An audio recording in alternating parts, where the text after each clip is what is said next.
إن الذين اختلفوا في الكتاب لفي شقاق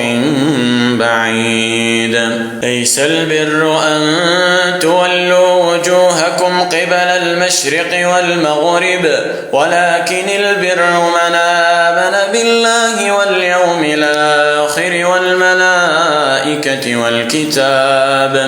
والكتاب والنبيين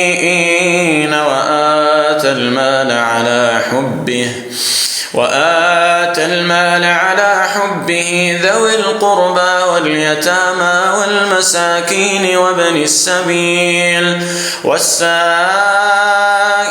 وفي الرقاب وأقام الصلاة وآتى الزكاة والموفون بعهدهم إذا عاهدوا والصابرين في البأساء والضراء وحين البأس أولئك الذين صدقوا وأولئك هم المتقون يا أيها الذين آمنوا كتب عليكم القصاص في القتلى الحر بالحر والعبد بالعبد والأنثى بالأنثى فمن عفي له من أخيه شيء فاتباع بالمعروف وأداء إليه بإحسان ذلك تخفيف من ربكم ورحمة فمن اعتدى بعد ذلك فله عذاب أليم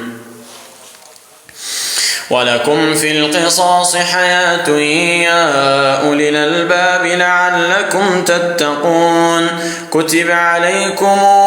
إذا حضر أحدكم الموت إن ترك خيرا الوصية للوالدين والأقربين بالمعروف حقا على المتقين فمن بدله بعدما سمعه فإنما إثمه على الذين يبدلونه إن الله سميع عليم فمن خاف من موص جنفا أو إثما فأصلح بينهم فلا إثم عليه إن الله غفور رحيم يا أيها الذين آمنوا كتب عليكم الصيام كما كتب على الذين من قبلكم لعلكم تتقون أياما معدودات فمن كان منكم مريضا أو على سفر فعدة من أيام أخر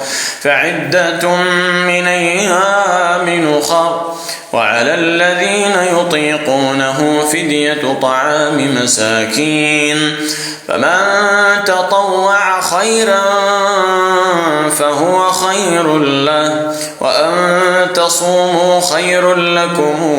إن كنتم تعلمون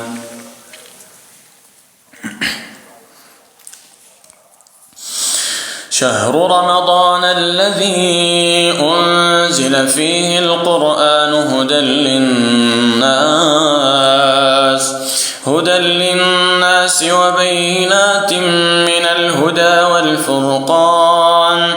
فمن شهد منكم الشهر فليصمه ومن كان مريضا أو على سفر فعدة من أيام أخر يريد الله بكم اليسر